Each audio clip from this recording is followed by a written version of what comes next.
Welcome to the Steel Curtain Podcast. It's Sunday, November 9th, and the Pittsburgh Steelers are heading towards 5-4, not officially 5-4 yet, with a loss to the Los Angeles Chargers at SoFi Stadium.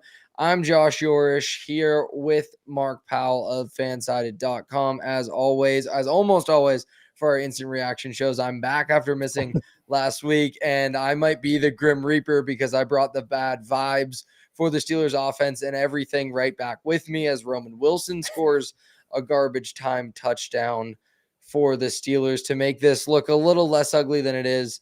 But this was an ugly one, pretty much start to almost finish. Mark, what are your initial thoughts on this matchup? Well, my first thought is, yeah, I would agree. When I hosted last week, we beat the Colts. So I'm just saying, I deserve at least some credit for at least, Yeah. I feel like I postponed the collapse by a week at least. I think it's very on brand for me to miss the Colts win, the best win of the year, Yes. probably, and then to come back for an absolute debacle on Sunday Night Football. Yeah. My initial thoughts, though, are just, I think, we're obviously going to jump to the offense and Aaron Rodgers, and if this is just, maybe a little blip on the radar or something to be more concerned about, towards the end of the year here. I think I know which side of that argument you fall on as well, and I don't necessarily disagree, but yeah, I'd like to get right into that if you're comfortable with that. Yeah, absolutely. I mean, because again, we've not officially gone final, but we've all since this game's over. I said from the very beginning of this season, the offense as they're playing it, and as Aaron Rodgers has to play football at age 41, is just completely not sustainable. Like, there's no way you can live in a world with so much in the quick passing game, with nothing as a scrambler, very little off schedule. Like, they keep showing Rodgers out of pocket numbers on this broadcast with the next gen stats. And I've referenced that in past episodes because the numbers have been really good. But to my eye, there are flashes every once in a while where the arm is still there to make those throws. The mobility has been completely shot all year. Like, so many of those numbers and touchdowns and off schedule stuff, a lot of that came against the Bengals. And like last year, Russell Wilson tried to fool us against the Bengals. You can't let the Bengals defense fool you. A lot of that came against really bad defenses when they're not getting any pass rush. He can buy that time. Tonight, the Chargers played a ton of man coverage. Like, they're known for their shell zones. They're going to let you run the ball because they're going to take away all the explosive plays. They took away the explosive plays, but they also took away the quick game from Rodgers. Like, even the completions he had were in really tight window throws.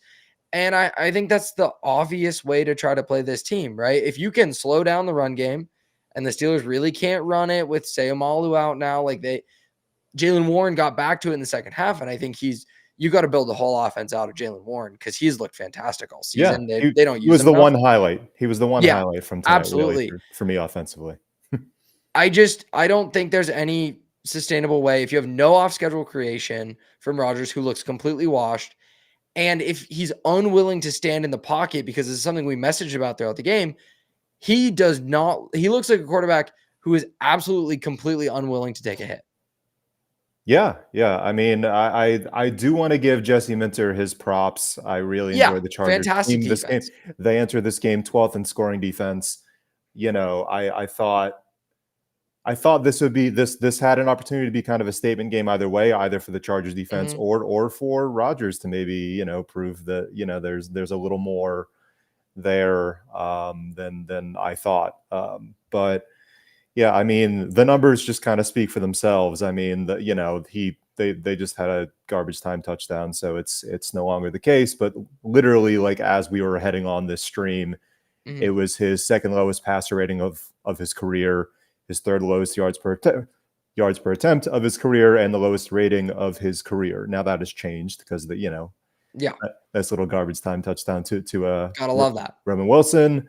But the flaws in his game are still there. I'm a little worried in how much they kind of over rely on the short passing attack. I mean, that's been a thing, even when Russell Wilson was here last year.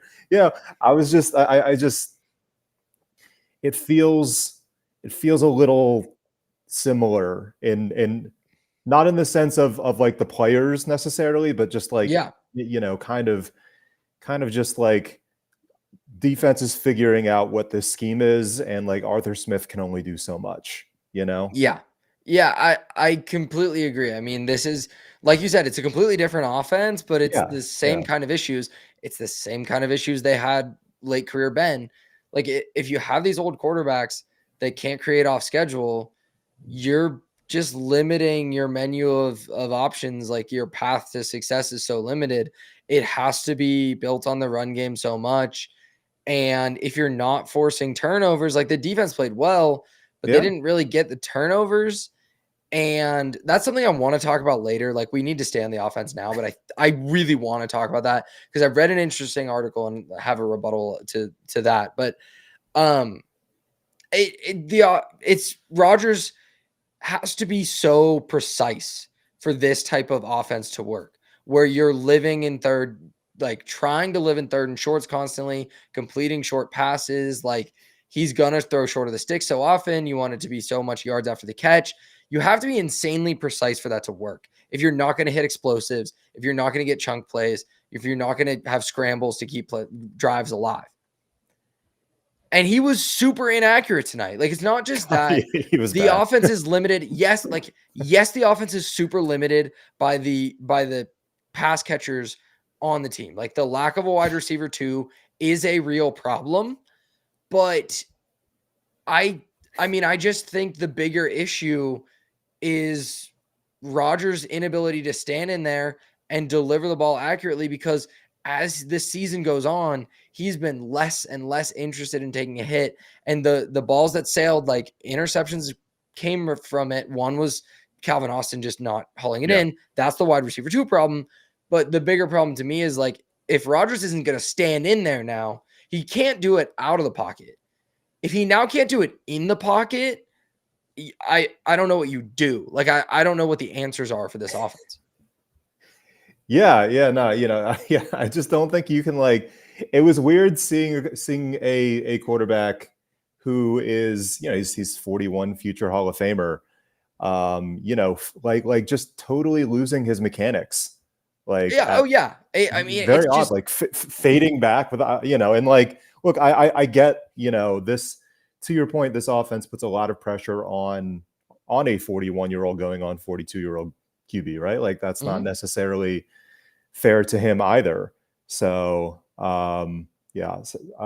first off, go Chargers. I have no qualms with the Chargers. So, definitely want to make sure. Congratulations on the win, Mint Majesty T with 2 honeys in the chat. Appreciate you hopping in. A little hater parade around YouTube. We will take I'm sure after the win. Like, fair enough. I like that team a lot. The game just went final, and the Chargers closed it out. To the inaccuracy stuff, like, it is mechanical, but it's also like he's lived so much on arm talent. So he's been able to throw off platform, but eventually, like, if you are bailing like he is, if you're so just like trying to get it out so quickly, it's gonna sail on you. And there were so many misses tonight that were high, and the inaccuracy is just such a problem for this offense because the margin for error is already so slim. They have to be able to run the ball better. They have to be more committed to running the ball. I don't know, I loved it, but like the jumbo set stuff, they kind of found a way to get back to it with Andrews Pete rotating in at left guard, and then Spencer Anderson operates as the jumbo. But the Chargers have such heavy edges. Bud Dupree, Khalil Mack, Tui. I'm not even going to try to say it. They have really heavy edges, so it makes it hard to run outside even when you do those jumbo sets. And their linebackers were fitting the run really well tonight. Like, they got Rodgers into obvious passing situations, and it was sailing them. He was dirting balls that, like, were completable in the flat because he he wanted to get it out. He didn't want to get hit. And this is what happens to aging quarterbacks. Like, this is when you know it's done, is games like that. And that doesn't mean every game the rest of the year, Rodgers is going to be bad, because there will be some matchups that are better and like more advantageous. And we've seen flashes throughout the season, but games like this, when there's inaccuracy because of an unwillingness to stand in the pocket and an unwillingness to take hits to deliver the football, that is when you know it is done. So for me, like with Rodgers, it's done. I was saying early in the season, like I felt like it was probably done. On its way to being done. It was on its way. And then I got more optimistic about it because there were some good games in there. It's done. Like, do you have hope of it getting better? Because I don't. Like, ultimately getting better. I mean, I have hope depending on the opponent, right? Like that's kind of always been the thing with him. I mean, but like when you take a look at the overarching stats, like, and to your point about margin of error, I mean, heading into this game, 5.7 air yards per attempt, only 2.75% of his throws went beyond 20 yards, and his time per throw was like 2.5 seconds, which so like, while I'm happy that he was able to make the most of those opportunities heading into this game against really good teams with really good secondaries and pass rushes, that's just going to be, I just don't see it as a winning formula to the point of like what is the end goal for this team, which, we've talked about time and time again. It's to win a playoff game. The Steelers haven't won a playoff game in a decade. It would be nice to win a playoff game. And do I think Rodgers can take them there playing this style of offense without being able to adjust on the fly either? Like, I don't know if you noticed, but I think might have been Tirico pointed out like pretty early in the game that Rodgers kept stepping up in the pocket, and the Chargers like D tackles and D ends were kind of like, rather than just rushing off the edge, they were kind of circling back around, and therefore Rodgers they were tracing they were tracing so well. So like he was just running right into their pass rush, and part of that's on Rodgers to recognize that. Part of that's also on the coaching staff to be like, hey man, you can't just like keep stepping up in the same spot as you always do. And so it's like, and like that's a different point. We've talked about this coaching staff ad nauseum. I'm sure we'll do it again, but I just like, has there been any point this season where you have felt like the Steelers in all three phases have been playing well at the same time? Has there been any point the last couple of years where you felt like all three phases of the game, the Steelers were playing well at the same time? Really think about that, because like that's kind of what it takes to win in the playoffs, and I don't know. Like maybe the Browns game. Like they looked really good in the Browns game. But like that's the Brown. I don't know. To your point about like Rodgers and this offense, and you really do lack a counterpunch if you don't have the wide receiver too. Like, I think that is really reasonable and a real thing. You can't get to more of a traditional drop back passing game if you know that you don't have receivers that can win. But I thought the Chargers had a really good game plan tonight. Of, like you said, rushing with discipline, knowing like they kept Rodgers hemmed into the pocket because they know he can't really move there very well. They also, as I said, they played a lot of man coverage. They're not like a press man team. That's not really what their identity is. But they did a really good job doing that tonight because it makes Rodgers pat the ball. Like, I think the one thing that jumped out is when you were talking about his numbers, 5.7 air yards per attempt, like the air yards to the sticks number is really low. Against man coverage, you can get more of those yards after the catch that the Steelers really want, but they were sticky enough in it and they played enough press, and the Steelers don't have enough wide receivers that can win. This is so true. It is like, it's, chicken or egg, but they were able to make Rodgers pat the ball. They were able to make him hold on to it for longer tonight. And so that is, yes, Rodgers played really poorly. That's also a structural issue with this offense that you don't have a counterpunch for. So yeah, I should the Steelers have traded for a wide receiver too at the deadline? In my opinion, no, because I just don't want to give up that capital for this team that I think is so deeply flawed. But does this team desperately need a wide receiver too? Yes. Absolutely. Yeah. I mean, look, if you're operating from the perspective of Mike Tomlin and Omar Khan, and you're like, this team can win, I disagree. But let's say they think that, then yes, you should have gotten a wide receiver too. You know what I mean? Yeah. Like it's clearly lacking. I mean, they were showing poor DK Metcalf on the sideline at like the end of the game. Guy looked like he had really been through it.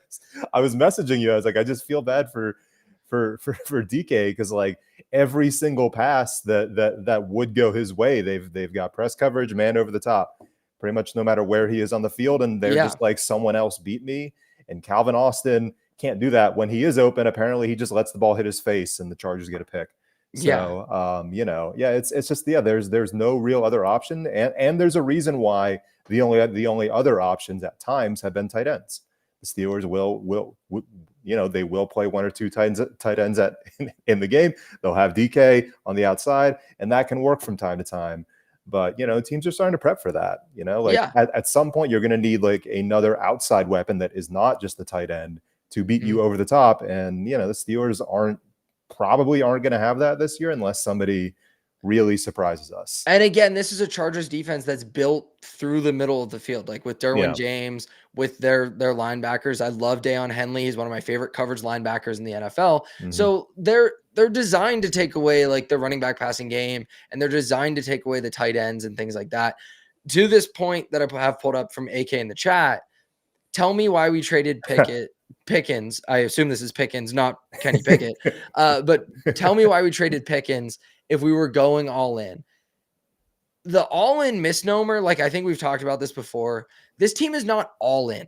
This team could have 12 draft picks in the 2026 draft because of what they did with the comp pick formula and how they played free agency, only really signing guys who had been cut, so that doesn't count against your comp pick formula. And trading Pickens was adding more to that repertoire of picks to potentially go up and get another quarterback. Like they pushed some chips in, getting more veterans. It was more trying to be different on defense, in my opinion, with Ramsey, because they thought if he was a cover corner and you move on from Minka and get more of a cover corner, you can blitz a little bit more. Obviously that was wrong because they had no answers at safety, and now Ramsey's playing safety. But this team was never all in. Like I think we've said that so much. They pushed some of the chips in, but you don't sign Darius Slay as your cornerback unless you're doing it because he got cut, so it doesn't count against your comp pick formula because you want to hold out for more draft capital. Like so much of this was intentionally built that this team can get turned over fairly quickly. Like to say this team's all in, I don't think it is. And also to the point about Pickens specifically, I don't think he changes anything for this team ultimately. Like it's still yes, it gives you a much better option. It gives you way more one-on-ones with DK because he was like straight up double covered on that 4th and 6, as you said. Like he just didn't have a lot of room to work. But like if Pickens is on this team, do you think that functionally changes how this offense operates in like a meaningful way? Because I don't. I mean, I just see it leading to more frustration. Yeah. Honestly. I mean, like, look, like I think that's a highly combustible situation. Yeah, I am happy for George. I honestly, like he has a quarterback who values him, who gets him the ball frequently. I mean, it's working down there in Dallas. He's probably going to get a big deal because of it. That's great for him. I think there's a difference between all in and win now that people don't really see necessarily. Like winning now could just mean like, we just want to keep making the playoffs and going 9-8 and maybe having a chance to win a playoff game, which is the Steelers. And add a veteran quarterback. Yeah. Like I think that's a really that's important fine. distinction. That's fine. Yeah. And like there's also a big difference between winning a playoff game and going on a playoff run. A playoff run to me is all in. Yeah. Winning a playoff game could feasibly be win now. And like, that's why you get someone like Rodgers who Mike Tomlin trusts. And like, you do enough to keep Mike Tomlin happy because he's been around here forever. But higher up, the, Khan in the front office knows what they're doing in terms of like giving themselves enough future assets, especially for a draft coming up that's here in Pittsburgh. And hopefully they get all those comp picks. And, we can just load up. I mean, that's a conversation for a later date in terms of who they'll target, all that. But I do like what they did this offseason in kinds of like, in terms of like just doing like a bit of both, Yeah. But yeah, do I think Pickens changes things for this offense? Not particularly. As much as I wish it did or would. Like, I don't know. Like, I think sometimes, like, you know, players and organizations just kind of reach a crossroads, obviously. You know, and like that's very clearly what happened with Pickens. I mean, Tomlin tried to reach him, teammates tried to reach him. It wasn't really working. And so, you know, both sides got a fresh start. You know, like I think DK is solid as a top wideout with the right quarterback, or at least decent. And I think in my opinion, he's a wide receiver too.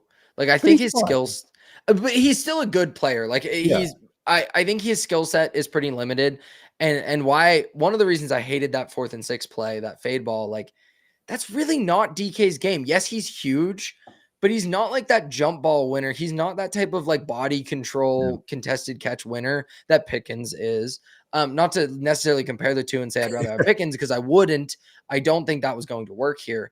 That's just a pushback on semantics of like, I think DK is good. I don't think he's like a true target eater wide receiver one. I don't think he has good enough hands to be that. I don't think he's a nuanced enough route runner to be that. So like, I don't see him being that type of wide receiver, but that doesn't matter. Like I still think he's good enough with a more functional quarterback that it's kind of a moot point. Like this offense could work. And we've seen it work at times this year. Yeah, yeah, and, you know, yeah, I think, you know, sort of to your point, going through the wide receiver one, wide receiver two semantics isn't really like, you know, he's fine. Yeah. You know, Yeah. he's a fine player. He's not the problem with the offense. Yeah, yeah. I also, you know, to your point about that 4th down call, also hated that. I think we were messaging each other at the same time about that. Yeah. Just because you're right, that's not his game. Like, yes, he's a huge man, but that is not how he plays wide receiver.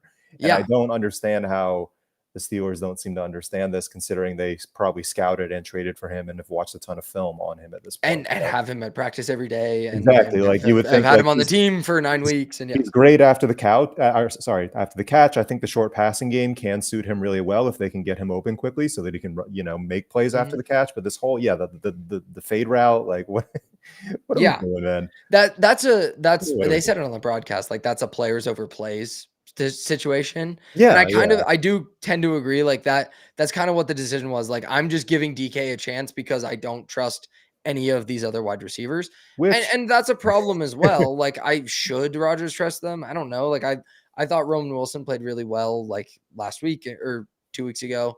But I don't know. This team, it's so stuck in no man's land where it can beat enough bad teams with. I actually thought the Steelers were going to win this game. And I'm very down on the Steelers generally. Anyone who listens to this podcast knows that. And if you don't regularly listen to this podcast, please like and subscribe to Still Curtain Podcast and check out stillcurtain.com. But if you like, I thought they were going to win this game because the depleted Chargers offensive line, and I thought they would eat it alive with the pass rush. They didn't really do that. I thought the Chargers had a good plan offensively to run the ball, and they really stuck with it. They did what the Colts didn't do in terms of running the ball and the game script and whatnot. We can talk about turnovers. But offensively, like, I thought the Steelers could do enough running it, enough with the quick passing game, and it just didn't really happen. Like, did you come into this game thinking the Steelers were going to win it? I thought it would be on the back of the defense, admittedly. But all right, I would say yes, given the momentum from the Colts game, really, like that, you know. And I know that momentum that doesn't always travel, and it's not necessarily like a week to week thing, but this did feel like the kind of game, especially with like the pressure from the Ravens kind of mounting, which is like another thing we can kind of talk about. The Ravens are winning this division, like that's done. It does seem that way now, yeah. Well, I mean, it did, honestly, even though they were bad for a while. It was like this is gonna happen at some point. And now they're just a game back. But yeah, you know, I thought that with that pressure kind of mounting, the Steelers would at least kind of postpone that discussion for a week. You know, to your point, the Chargers have had some injuries, so you know, and I did not see Rodgers and this offense just completely deflating to this point. You know, like I didn't think it would be this bad. I thought they might struggle, but I didn't think it'd be this bad this week. So. And you messaged me beforehand heading into the weekend about some numbers that you had found in an athletic thing about Wilson and where we were kind of at with Russell Wilson at this point last year, where it felt like, hey, this is the numbers look pretty good. Maybe this offense is heading the right direction. Maybe this team can win a playoff game. And then the wheels really fell off. Yeah. And maybe this was the wheels falling off. Like, we might have been in the same kind of, it was fool's gold with an old quarterback kind of holding it together. And now that defenses have figured out what your game plan is, you don't really have a counterpunch anymore. Well, I was mainly just frustrated with seeing the articles of, the Steelers should bring Rodgers back next year for sure. You know what I mean? Like, I think that's insane. Yeah, and like I've seen a few of those, and I think it's a modest take to be like, wait until the end of the year and see, sure, if he plays this well all year and they win a playoff game and he wants to come back, and you have a rookie that you can kind of mentor or whatever, that's a whole different conversation. But we're a long way away from that, and that's kind of the point I was trying to make. If you dive through the stats, I mean, Russell Wilson's EPA per attempt through the same amount of time was 0.27, which was twice as good as Rodgers. His EPA per dropback was better. His passer rating was better. There's a whole, you could go through the list. It's just like it does kind of feel to me like that. Like it's like someone transported me in time 1 year later from last year. And I woke up from a dream. I'm like, wait, this is the same thing. It's just so, again, very different players. I think Rodgers is much more capable in terms of making the adjustments to ensure that, this doesn't happen again, at least not to the level it did with Russ, where it was a literal just bottom drops out, lose all those games to end the year.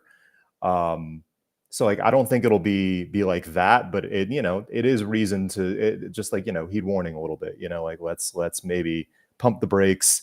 And Rodgers kind of made us pump the brakes tonight, but even if he'd perform well, like, we shouldn't get too far ahead of ourselves, I guess. And like, people here in Pittsburgh tend to do that with the football team, I'd say. So before we transition maybe to the defense or wherever we want to go with this, love the interaction in the chat, and I've been trying to pull up as many of these as I can. Eduardo Fernandez in the chat. I thought this one was interesting. The Ravens were struggling, and yet were favored overwhelmingly at 1-4 to win the division according to the Vegas odds. That smells so fishy that Vegas will so accurately predict that. What's fishy about the fact that that the Ravens played an insanely tough schedule to start the season, had 2 head-to-head matchups with the Steelers left on the schedule, and had freaking Lamar Jackson on their team? Like, the Ravens, they struggled. The defense looked really bad. They made one trade to get another safety. They moved Kyle Hamilton back into the box. The opposite of what they did last year, where they moved Kyle Hamilton to free safety. They just moved Kyle Hamilton around midway through the season, and their defense becomes one of the best in the NFL. Like, there's nothing fishy about that. It was obvious from the very start that the Steelers were beating up on bad quarterbacks and bad teams, and the Ravens were playing a gauntlet of a schedule and lost a couple close games. Like, the Ravens are so markedly better than the Steelers, and I think it's going to show up when these teams do eventually play head-to-head. And this is another example of, we've done this exercise throughout the year. What quarterbacks do the Steelers beat? Usually only the bad ones. Justin Herbert wasn't like amazing tonight, but he's a pretty damn good quarterback. He made enough plays, especially with he made more than enough plays, and they lost the game. And yes, Lamar was still injured at the time. The Steelers were not playing great. The Steelers were playing bad teams. Let's talk about the defense. I was gonna say, we can dive on this because the defense played pretty well. Yeah. They eventually let go of the rope. Like, how can you not when the offense is just letting you down like that? But they didn't get any turnovers. Joey Porter Jr. had one in his hands in the first quarter. I really do think that could have changed a lot game script wise. The Steelers team does not play well from behind. They're not built to play from behind, not built to throw it that way. If they can get an early lead off a short field like that, that's why you can't build the whole thing out of turnovers. And I want to, not to belabor this or monologue for a second here, but Alex Kozora from Steelers Depot, who is absolutely great. Like, this is no Mhm. shade to Alex Kozora at all. He's amazing, does amazing work. I love reading his stuff. And he wrote about how, like, it's a lazy criticism to say, well, how, like, what are the Steelers if they don't force turnovers? Because forcing turnovers is like so much a part of the Steelers' identity. They drill it so much more than other teams. It's like so much ingrained into the philosophy of the defense and punching at the football. And like, yes, I do agree that the Steelers obviously do things to create more turnovers than other teams in the league. They continually lead the league in turnovers. They have a 5 turnover game this year. They have a 6 turnover game this year. That's not all fluky. Yeah. But my point with it is, I'm not criticizing them for like wanting to force those turnovers. I'm criticizing them for the fact that that's the only way they try to win football games. They try to distill it down to those 3-5 plays a game and winning those instead of winning down to down football, because sometimes they're not going to happen. Like, yes, you can drill it. Yes, you can force it, but it's still such there's such an element of randomness to it that being your philosophy, your primary path to victory, to me is just such a flawed organizational understanding of where the game of football is at. And I just, it frustrated me so much because, okay, yeah, they turned the Colts over 6 times. Like, yeah, of course they're going to win that game. Yeah. They don't get a turnover tonight. The defense plays really well. The Chargers just stick to the running game. You don't catch that interception. The tip balls at the line of scrimmage fall instead of it falling into your hands, and you never get a short field. Like, I don't know. It's just such a flimsy way to try to win football games consistently. Yeah, I mean, to your point, we kind of see tonight what happens when those breaks don't go your way, right? Like, I mean, there were Yeah, a couple that there was it JPJ had one he should. I mean, there were several. yeah. I mean, There dropped were multiple interceptions. opportunities. Yeah, Yeah. dropped interceptions, and then we had the Calvin Austin interception late that went off his face. Mhm. It's like, yeah, those plays can kind of, when they go against you, and like that when that's not your entire philosophy of winning, but when it's a big part of it. Yeah. I mean, it's just tough to do that consistently, I guess. Yeah, I just don't see. Yeah, like I don't see how that can be your like entire identity defensively. Like you Yeah. need to be able to just be able to Splash play. plays are awesome. Yeah, 3 to But 4 straight down, straight up. Like you just need to be able to do that more.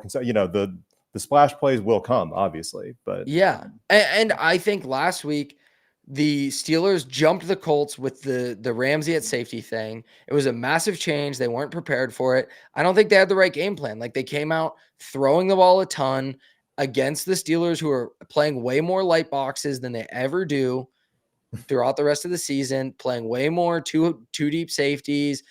They should have just come out and run the ball. The Chargers said, okay, if that's how you're going to play, we're going to rely on the quick passing game. We're going to run the ball. I don't think your corners can't hold up in coverage. And instead of trying to take those shots that are going to force us to, give a greater chance of us turning the ball over, we're going to be insanely patient. Like, their offense was insanely patient. You can do that when you have Herbert, who's like a super computer processor as a quarterback. And I love Herbert. yeah. And who, when he has his ability to scramble and like just get you first downs that way. And then they ran the ball really well against light boxes, which is the thing that's going to happen when you play 2 deep safeties. I'm fine being permissive in the run game defensively. Like, I'm not even going to kill them for it. I still think Patrick Queen is like just not a good run defender, and that's part of the issue. But I'm not going to kill them for giving up like rushing yards to Vidal. You kept a cap on the explosives for the most part. Like, I liked what the defense did, but okay, now you don't get those breaks and the offense can't do anything. Like, I just for once want this team to have, as you mentioned, like, be good in all 3 phases, or at least offense and defense. Like, Boswell missed a kick. Okay, like, fine. Can we have the offense and defense play well together, like complementary football at any point this season? Yeah, no, I don't think it's possible, frankly. Like I don't either. Actually, like I don't mean to be negative, but yeah, I just haven't. not against good teams. Yeah, I haven't seen it in a while. Yeah, I really have a tough time getting on them defensively for this one. Frankly, I mean, like sure, there are ways that they could have been better, but they dealt with injuries in the secondary mid game. JPJ went out, Slay went out. You had Eccles kind of matched up against Lad McConkey, which was never going to end well for anyone. Yeah, and I've liked Eccles most he's of the fine, season. but that's a I tough even think he matchup. was mostly fine today. That's just a tough matchup. Yeah, like McConkey's a great receiver. Yeah, but yeah, no, they were just on the field so much, especially early, and then at some point that was going to catch up with them. And once the Chargers were able to kind of run the ball better, especially starting in the second quarter, it's just like, the playbook kind of opens up for them. And the Steelers did they actually get a first down at some point on a third down conversion?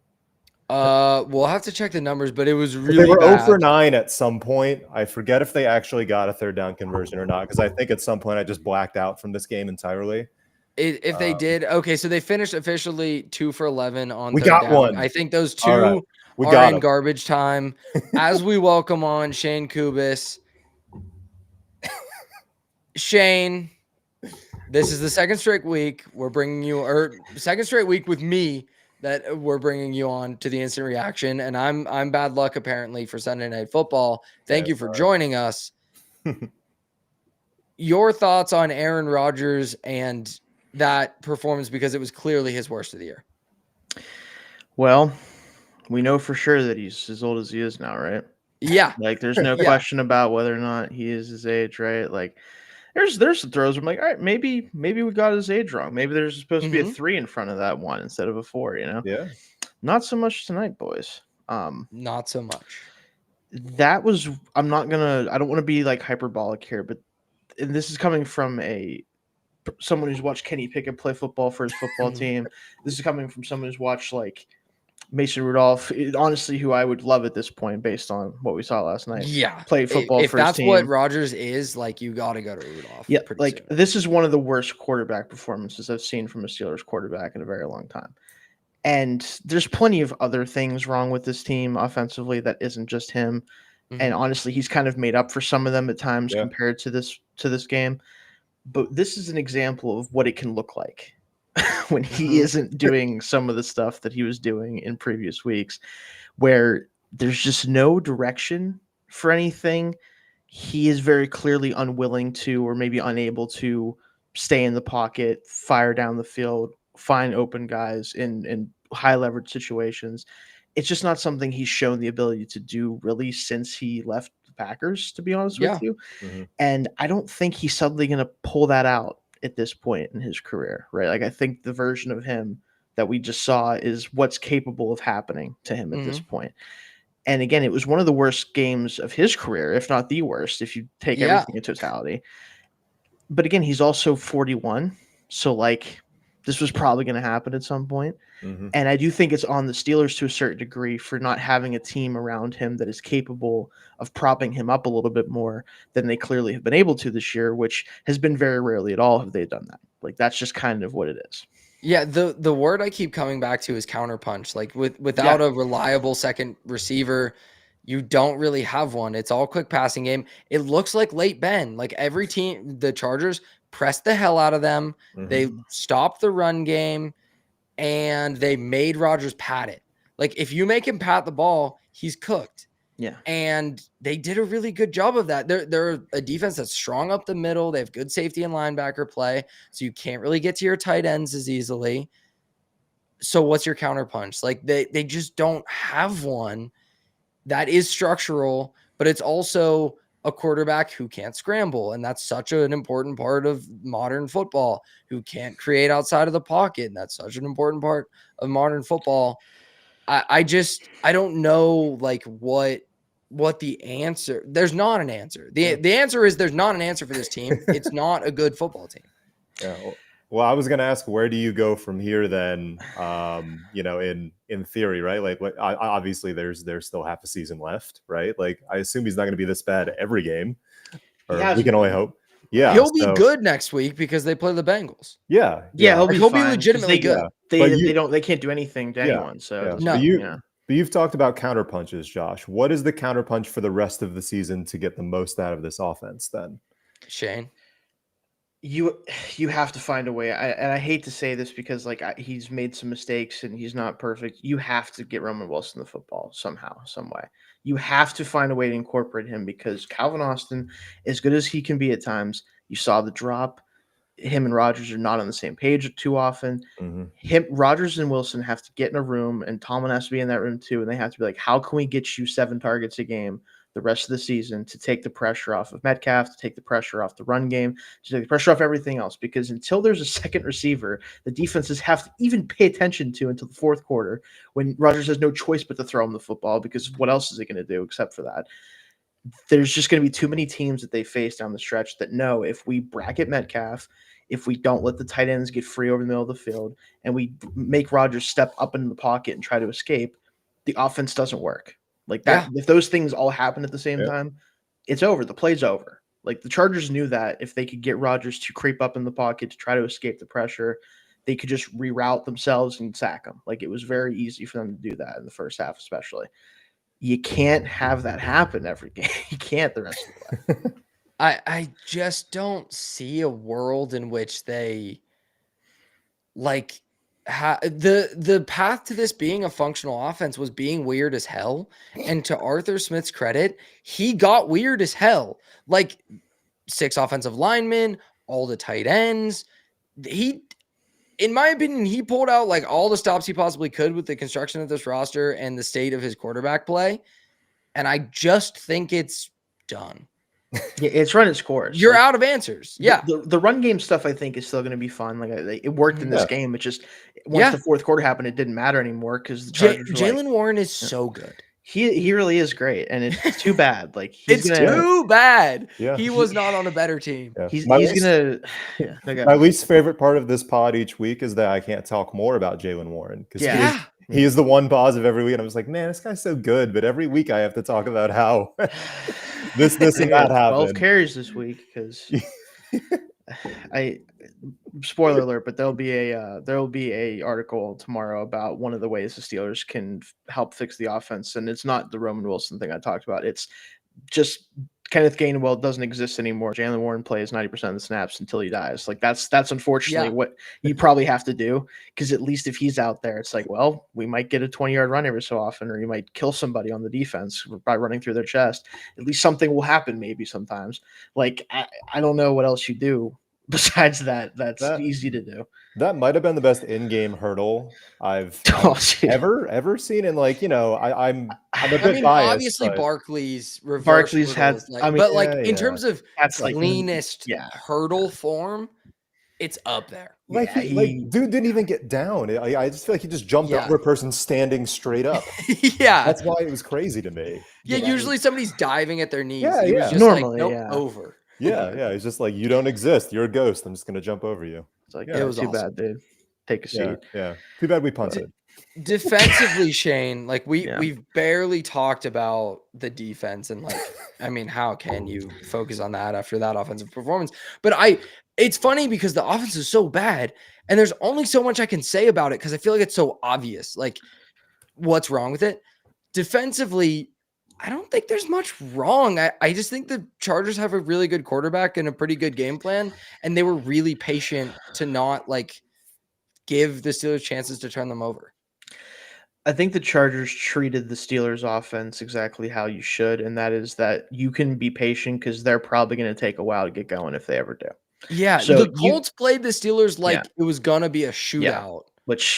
And it was the wrong game plan from the start. They should have come out, run the ball. And I think that was a curveball with Ramsey playing safety that screwed them up. Probably. But it was a bad game plan. And the Chargers had the right one, as you were saying.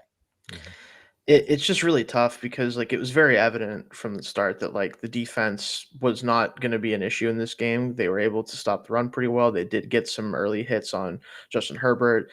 But when you keep punting the ball back to them, eventually they're going to be like, all right, we'll hit a couple plays. Lab McConkey will get free because he's really good and we're not very good in the secondary. Like, it just eventually it's going to happen. So for the Steelers, you have to actually possess the football. You have to get at least scoring drives. It doesn't have to be touching every time. You have to make the Chargers start to think, okay, maybe we do just need to open up the pass game. And that's whenever your pass rushers can just tee off on these tackles, which they weren't able to do the whole game because of that. Like, it's very, like, that's obviously what they should have done. They're just not good enough to do that right now, obviously. And therein lies the problem. Yeah. Oh man. Mark, do you think this team can make the playoffs? Like, we've talked about winning a playoff game. Is it so bad that like even Mike Tomlin voodoo magic isn't worth 9-8? Because I think this team is so structurally flawed on the offensive side of the ball right now that I just don't know. I don't know. And this is a good Chargers defense. So like, I'm probably getting ahead of myself, but. Well, I'm going to give it a couple weeks. Their next two, they host the Bengals and they play the Bears. Those are two of the worst defenses in the NFL. Two winnable games, I would say. I mean, but it does feel like this team is held together by Scotch tape sometimes. And I just, my confidence of would they make the playoffs has definitely gone down at least like 25% from one game, which is not good. Usually that's not how that goes. So, I definitely am not still on the will win a playoff game bandwagon. That was a preseason prediction that I wish I could take back, along with a couple others. But can they still make it? I mean, they made it last year with freaking Russell Wilson at quarterback. Like anything's possible in theory with this team. Mike Tomlin always finds a way to get the least out of good talent and the most out of bad talent. I think that's kind of that doesn't make a lot of sense. But no, it does. I mean, I've watched it for years. So it's pretty spot on. Yeah. So certainly. Yeah, I think they make the playoffs. I'm going to say I think they make the playoffs as like a wild card team and then just get, destroyed by somebody. Unfortunately. Shane. Oh man, they will because they want to prolong the pain for right. Yeah. Shane gets it. They'll win 9 or 10 games. The rest of the AFC will do just poorly enough to let them in. They'll have to go to like, I don't know, play Buffalo. Denver, like even if it's Denver, and like their Denver's defense will just basically be like, "Sorry, you guys don't get to play." God, that'll be so painful. Pat Surtain because it'll be 3-0 in the fourth quarter, and the Steelers will have no shot of scoring. Knicks will score 3 touchdowns in the last 2 minutes somehow because it's the only times he scores touchdowns. Like it's going to be something like that, and then we're going to all go home and like, all right, that season went what I thought it would do. So whatever. That's kind of where I'm at at this point. I don't know. Is it time to we tried to talk about changes? Like, what are the changes? It's just not. The offensive line is fine. Like the quarterback's old. They don't have enough receivers. Like, are we? I don't know. Here's a fun question at minute 48. I have a feeling this is not gonna be fun, but let's do it. Yeah. Is Kyler Murray gonna be the quarterback of the Steelers in 2026? Dude. This is not fun. If you'd asked me this 2 years ago, I'd have been like, yeah, that's fun. I can't do it right now. I can't imagine a worse fit for an Arthur Smith offense. Kyler would I think he would become a full-time like esports player at that point if he got you try baseball, you'd go back to baseball. Yeah, honestly, maybe. Yeah, Arthur Smith would say you got to go under center for 65% of your snaps. He'd be like, and no. He would say, and we're not running any RPOs. And Murray would say, I'm going to go play center field for the Las Vegas A's. Yeah, that's exactly. I feel like Kyler could start for the Pirates, honestly. So. Oh well, I mean that's a whole other problem, but that's what I'm saying. Yeah, like this is a football pod, but if we really want to jump into that, oh, I'm still here. My camera's just being weird. Don't worry about it. I was gonna say, did we lose Shane? Yeah, if you can still hear me, but I'll be back on in a minute. I think. Yeah, we got you. But Mark, the board is open at minute 50. Like we still have a lot of people here. We still have the chat had been popping. Like we want to talk about this team. The board's open to you. Like. What are your thoughts about going forward, about like going big picture, anything about this game specifically, whatever? I feel like we've I feel like we've talked this game into oblivion. I can just throw it away and never have to. I want to. Yeah, hopefully hear about it again. But I am curious how poorly do you think this team would have to perform down the stretch for them to really actually blow it up? And when I mean actually, I mean like the head coach, the assistants. Yeah, actually, not like oh, we're gonna get rid of Matt Canada like Tomlin did, or like, oh, we're gonna switch to a different offense coordinator, DC. Like actually just completely, just start like over. Tear it down. Probably needs to be done, because as James Kissinger in the chat says, is it just me, or does it feel like I've been watching the exact same team for like 6 straight years? No, you have. Well, through the first 5 or so weeks of the season, it was the exact opposite team, because the offense looked really good and the defense was terrible. But yeah, now we're back to the exact same thing we've seen for about 6-7 years. I did not mean to do that. No, I did not mean to do that. I hate that. I don't know what it means. You don't need to know. It's fine. That was awful. I hated that happened. Which is thoroughly enjoyable. Minute 51 at 12 a.m. Yeah, this is what happens late at night. But I don't even know where I was. So somebody else go. Yeah. Well, so as of like 2 weeks ago, blowing it up. I completely lost my train of thought. Blowing it up. Yeah. How bad would they have to get really ugly? Like, they already have 5 wins in the bank. Yeah. They're gonna get to 8. And that's not bad enough, in my opinion. Like, I don't think 8 is enough for them to say we're firing Mike Tomlin, even though he finally had a losing season. Like, I don't think it sinks lower than 8 wins. And it is time to clean house. Like, I am fully trade everything worth anything, everything that's not nailed down, and fire Mike Tomlin, and let's just clean slate. At least be different. Even if you're worse, be different. But I don't think it's gonna happen. Like, Shane, do you think it's actually like going to get that bad?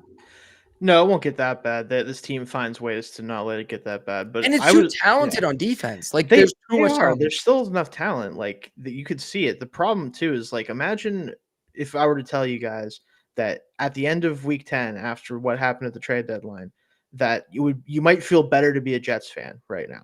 I mean, not only did the Jets trade off their best pieces that weren't helping them anyway, and now have 5 first-round picks over next year's, they won the game they played. So, like, and I understand they played the Browns, who like are like basically an expansion team. It feels like most of the time, and like has a quarterback that's 4 foot tall and can't throw the ball more than 30 yards without it like sailing 20 yards out of bounds. I get all that. But the Jets had like 100. It felt like they had like 110 yards in that game, and they still won because they just figured out a way to do it. You can't even be happy as a Steelers fan. Not only did you not do anything at the trade deadline, which I don't even disagree with, you lost the game you played this week. First off, that was a lot of superlatives for the Browns. Thank you for that. Second, Shane, I don't think you were here earlier in the pod, but when I asked Josh, was there any point this season when the Steelers played well all 3 phases of the game, he mentioned the Browns. So that just shows you where we're at. Yeah, that's the only one. That really doesn't count. So, like, does that count? Determined. Yeah. This is also why. There we go. There we go. This is also why Jets fans think Steelers fans are spoiled. I will say, which we are. And in fairness, like in some ways we are, but also it is a unique type of hell to watch your team every season and know it's going to be the exact same thing. They completely changed the offense this year. There are so many new faces on this roster. And you knew coming into the year, like, our preseason predictions were so damn boring because we said they're going to win 9 or 10 games. They're going to lose in the first round of the playoffs. And we're all going to go, well, that sucked. And that's exactly what's going to happen. My hot take was 10 wins. That was it. That's as hot of a take. Mic drop. We're going to get 10 wins and maybe win a playoff game. Wow. And then you said 9 and that was it. Because what else could you possibly expect? Like, it's the exact same thing every year. And yes, it's spoiled to say, oh, we go to the playoffs every year. This sucks. But it does, because you never have a chance to beat any good teams. And we saw it again tonight. The Chargers are a good team. They have a ton of issues on their offensive line. And I'm roaring back to life at minute 55, just frustrated about this loss. And it's just, every time this team plays a good team, they get shown proof that they are not on that level. Mhm. And they don't listen to it. They just refuse to accept it. It's so frustrating. It's so funny because everything you just said, obviously, Josh, very true. But because they keep getting there at the end, they find a way to sneak their way into the dance, or they're at the last day of the season, they're never out of it. And all you need is a chip in a chair. You just need one breakout performance in the playoff game. But guess what? Your defense gives up like 50 points a game in the playoffs for the past decade. It's not gonna work, man. I'm sorry. You can't keep doing this thing and being like, no, we just need to get in the. It's like, no, a lot of teams get in the dance every year. Guess how many of them win it? One. Most of them go home sad. We do it every year, early, punch our ticket, go home, and when we hang out for 6 months, then we try to do it again. And it's the same thing. And you could sit there and be like, oh, your team makes the playoffs. At some point, it's like you said, it's like a torture device that you keep sneaking your way back into, and you're like, oh man, this could be different this time. And it's always the same. The players change, the coaching staff sometimes changes, not that often. When it does change, it's the same thing. Yeah. Like it's incredible that it's honest. Again, it's incredible that they're able to do this, but it's also like not obviously incredible because it sucks. It just doesn't make any sense. Like, how do you keep getting the same? You put in different inputs every season and the results end up the same way. It's like a supercomputer that got unplugged for 4 hours and you plugged it back in and asked it to do this. I don't get it. It doesn't make any sense. I just it's so hard to like. Where would you start? Okay, let's go big picture as you can, as I like to do. Where would you actually start after the season? Assuming they win 9 games, they sneak in as the 7 seed, and they get eliminated in the first round of the playoffs. What is step 1 for you as Omar Khan Mark? Oh man. Omar Khan, sorry. Omar Khan. Yeah. Yeah. Anyway. Yeah. Sorry, what were the circumstances again? I want to make sure that I have the same thing as every year. Same exact circumstances. Okay. I just want to make sure. Oh my God, what do I do at that point? Step 1. I mean, God, if I could, I would shop Mike Tomlin around. That's what I would like to do. I would see what I could get for him if there's a day 2 pick. I mean, we talked about this a few weeks ago. And we were like, what could Mike Tomlin feasibly like fetch in the trade market? And if he could get a day 2 pick, like even a 3rd rounder, I'd consider it. What I think they're going to do is I'd take a 7th, by the way. What I think they're going to do is probably just try and blame Austin to be specific, defensive coordinator Terrell Austin. Yeah, probably let him go. He's the fall guy, and then just use these picks and take a late round quarterback. That's what I think they're going. A late 1st round quarterback. That's what I think they're going to do. What they should do is shop Tomlin. Shane, what do you get more drastic? If you have the keys, like not what would they do? Which I think what Mark said is a good starting point. Shopping Tomlin, because they're not going to do that. But like what do? You're at the controls. I think you go to the veteran leaders on this team and ask them point blank, do you want to be on this football team or do you not? Would you prefer to be somewhere else if it meant you had a better chance of winning a Super Bowl? If guys like TJ Watt and Cam Hayward and Jalen Ramsey even and guys like that, if they're like, honestly, I want to stick it out, I don't want to get traded, like, all right, if one of them does or whatever, I move them for what I can get for them.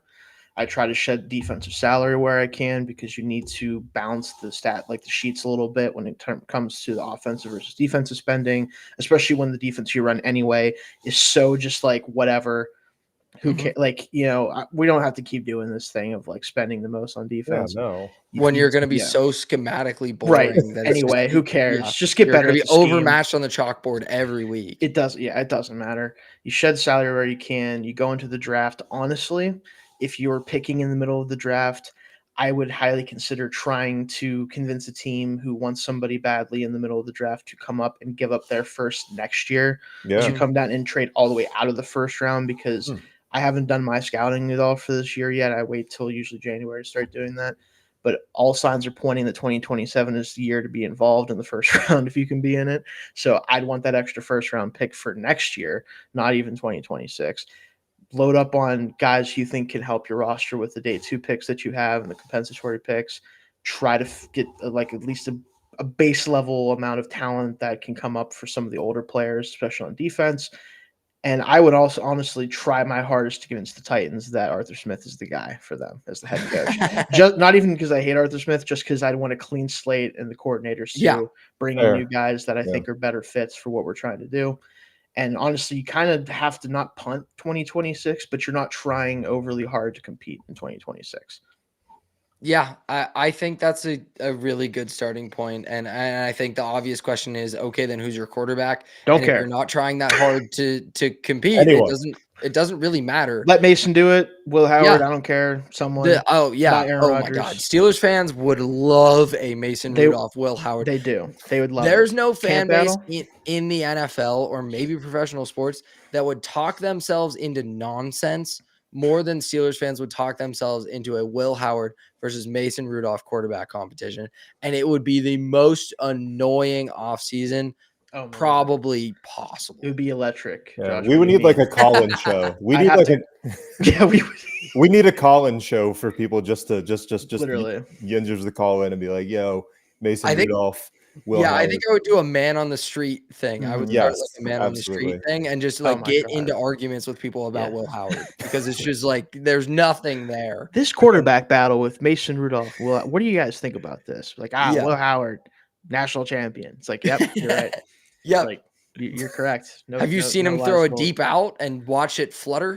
Talking about a man who hasn't played a preseason snap in his career because he didn't even play in that, and we're talking about this still. It's very funny. I love it. Yeah. Last mock I saw had the Steelers taking, I think, Dante Moore from Oregon. He's gone back. That dude is definitely going back to school, man.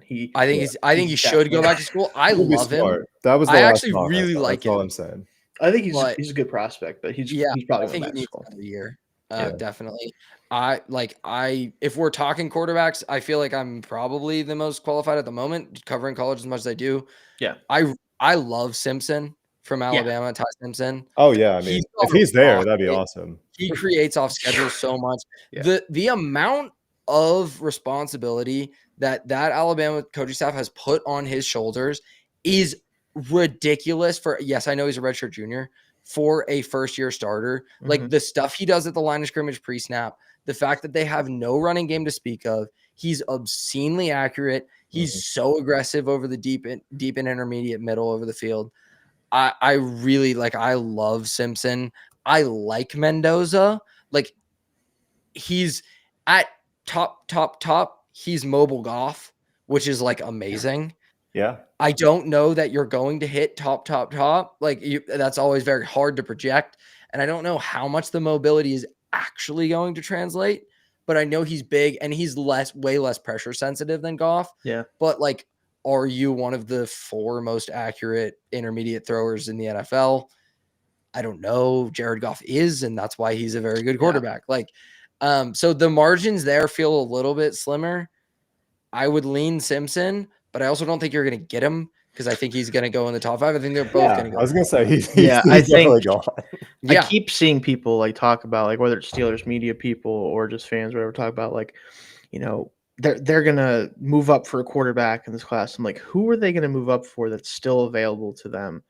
They're not moving into the top 5. And if you want to try to convince yourself that they're going to do that, you can go ahead and do that. I don't know where you're getting that information from. It certainly isn't me. So if they're able to do that, the price to do that has gone up so drastically in recent years. They're just to move from 17 to 4 just isn't really an option. No, it just doesn't have also the amount of teams who can just say no to them because they either want a quarterback themselves and they're already going to be picking there. You could just be bad for a year. You could just be bad for a year and get the same thing in 20. That's a novel concept. As Shane mentioned, I just came up with that myself. Just be bad. You can have a top 5 pick. You don't have to. The Steelers are like, I don't know what that means. I don't know. What we kind of like being in the mix every year because then we sell some more tickets at the end of the season than we would maybe otherwise. the Steelers are like the 13th ranked NASCAR driver. That's what they're like. I don't know NASCAR at all. I don't either, but I know that guy doesn't matter. But he's around. Whoever that guy is doesn't matter, but he's around. You're always like, he finished like 12th this week. Cool, good for him. Let me sell you guys. I didn't think that analogy was going to land for me at all, and it was great. That was perfect. That's what it feels like. I heard about that guy. He's not good, but he's fine. Like he's there every week. He keeps showing up. Yeah, they show the top 15. He's always somewhere in that bottom 5 tier somewhere. But sorry. I was gonna say, I will sell you guys some Kenny Pickett stock. It's not too late. Bring him back. Okay, honestly, for a waste year, I mean, come on. Listen, the fact that they wouldn't put him in when Geno Smith was dead on the field, like couldn't walk, I was like, what? I don't care how bad Kenny is. You can't let Geno go back on the field, right? I was watching. I'm like, if you guys put Kenny in, you might win the game just because he can like not die when he tries to throw the ball. Like, what are we doing? It's so weird. Kenny just that was wild. There was a great post on Blue Sky from Charles McDonald of Yahoo. Yeah, I'm familiar. Yeah. Yes. Who said like somebody had posted like, why is Aaron Rodgers the quarterback of my team? And he replied like the booming aftershocks of Kenny Pickett sharing a cafeteria with your team, Kenny Pickett's college team sharing a cafeteria with your coaching staff. And it's like, yeah, man, like it's unbelievable that was the draft pick because, and yes, I talked myself into Kenny Pickett after his rookie season. Everyone did. We all did it. It's fine. Yeah. I resisted for the most part. I'm going to put that out there. I was like, you did a good job. It's fine. I didn't do a good job. I mean, I went to Pitt. I had to. I feel terrible for a friend of mine too, because I was watching that draft at his apartment in the city, and I'm like, this is going to be not good. And he's like, no, man, you don't get it. Like he gave me some really good points. Did he say he's a winner? That was definitely brought up. What happens? And this is a guy, he knows football pretty well. He really does, especially like over the past couple of years. But I felt so bad for him because, like, in my back of my head, I'm like, this dude doesn't have a shot. There's no way. I just feel something. I just don't think he's got it. And, like, I hope I'm wrong. But he's like, and I'm like, yeah, maybe it'll work out. And then immediately I'm like, nope. Yeah. I was upset with the pick. I will say that. I was upset. I thought it was the wrong decision on draft night. After the game-winning drive against the Ravens, I was like, you know what? He's bad almost all the time. But we might have a winner. This is what the Broncos are doing right now to themselves. Yes. But Bo Nix is still better than him too, which is Bo Nix is still better than him, but Bo Nix is also bad. Yeah, he's just doing this. It's the same thing. It's like I can't play football 3/4 of the time. The other quarter, man, watch. It's cool. Yeah, just watch it happen. This is the odd Tim Tebow lineage of guys. I've been saying that he's Gen Z Tim Tebow. Yeah, because he does the same thing, but he's just actually able to play quarterback still. Yeah, but he's only good though still in the fourth quarter. He's not so like violently bad when he's bad that he's gonna have more time as the quarterback, and he also has Sean Payton calling plays for him and not Josh Daniels, and that seems important. His throwing motion doesn't look like he's like casting out a reel. I still can't believe that someone spent a first round pick on a guy who throws the ball like it's the worst thing he's ever done in his life. Like I can't love Tim and everything, but like. You can't. I mean, I have better mechanics than that guy. I can't. We can't be doing this. Seems like a nice guy, but yeah, just no. At an hour 10, talking about Tim Tebow. That's where we're at. Do we have any closing thoughts on Steelers Chargers as we wrap things up? Because I'm on my last legs. I think it's probably time to put this one to bed and move forward. So, any closing thoughts? I'll go to you first, Mark. Honestly, next week can't be worse. That's kind of where I'm at. Next week can't be. You got the Bengals defense, but you also got Joe Flacco. I could feel a lot worse if they lose to Joe Flacco. Yeah. I take it back. I don't know. I think I would talk myself into they may not win again if they lose to the Bengals, and then I'd be in a better place. See, that's a take right there. That's a good take. That is direction. What I want from this team is direction. And in the last like 6 weeks, they'll beat the Browns again, up and down and up and down and up and down. I just want to know what's going to happen, and I haven't gotten that from this team in what was it, 6 to 7 years? Somebody said. Yeah, I believe Josh said 6, 7. Earlier today. What a good spot. to leave us. Shane, your closing remarks. This team fixed a defense that was quite literally one of the worst in the league, and then immediately was like, what if we're just Kenny Pickett offense again? What if we fooled everyone? Said, haha, you thought the offense was fine. Joke's on you. Our quarterback is 85 years old and wants nothing to do with getting hit at all at any point. But And yet that still happened does it. kind of all of a sudden. Yeah, literally like, oh, there's no signs of this really that bad. But what if the Chargers are just the best defense in the league all of a sudden again? It's like, The cliff Max Kellerman was talking about with Tom Brady for years and years and years hit Aaron Rodgers tonight. And yeah, like all those takes just came crashing down randomly on him for no apparent reason. It finally happened, and it was Rodgers, not Brady. And the cliff was so ugly on Sunday Night Football. Oh. I think I've said my piece on this game. This team is just like there's no counterpunch on offense, and credit to them for fixing the defense in like an actual pretty meaningful way. And I deep dove like the adjustments and everything on last Monday's podcast. If you want more of this podcast, go back and listen to it. But it doesn't matter if the offense is going to play like that. And it doesn't matter because this team is not going to beat good teams. And I never really changed my opinion on that unless they get 6 turnovers. And which so that doesn't happen a lot. That's pretty tough to do. We need more of that. And a couple more 6 turnover games. Yeah, that's all we need. And then we're heading to the Super Bowl. If we can string together 6 turnover games. If you can force the Bills and the Chiefs and the whoever else to have 12 turnovers in 3 games, you can win the Super Bowl. There you go. That's how you do it. That's how you do it. That's how you do it. An hour and 12 minutes post game. It's 12:30. Thank you so much to everyone who stayed up and hung out with us. We had like awesome in the chat, like great numbers all night. There's so much fun talking about a game that made me so sad. So thank you for hanging out with us. Make sure you like and subscribe to the podcast. You can find it anywhere you get your podcast, but we especially appreciate the subscriptions on YouTube. We really appreciate your support. And also check out stillcurtain.com, where Shane is doing amazing written work and Tommy is doing amazing written work, and the whole crew over there. They do awesome stuff. So please check it out. I will be back tomorrow with a deep dive of this game, and won't that make me nauseous trying to write up tomorrow before we do it. But I'll be with you on Monday, and then Shane and Tommy will be back on Wednesday, and then we have instant reaction shows after every game. Thanks for hanging out with us. That'll do it. Until next time, have a good one, and as always, go Steelers.